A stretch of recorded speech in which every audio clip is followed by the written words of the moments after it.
కురుక్షేత్ర మహాసంగ్రామంలో మహావీరుడు భీష్మ పితామహుడు తన సైన్యాన్ని గొప్ప శక్తితో నడిపించాడు. కాని అతను యుద్ధభూమిలో మొదటి అడుగు వేయగానే అతని చెప్పులో ఏదో చిన్నది తగిలినట్టు అనిపించింది, ఒక చిన్న రాయి.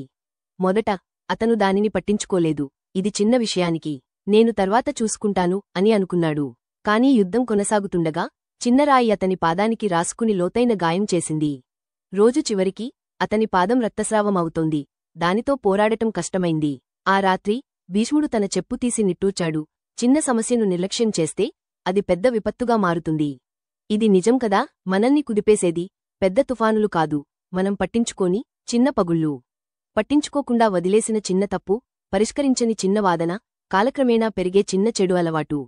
మనం తెలుసుకునేలోపే అవి చాలా పెద్దవిగా మారుతాయి.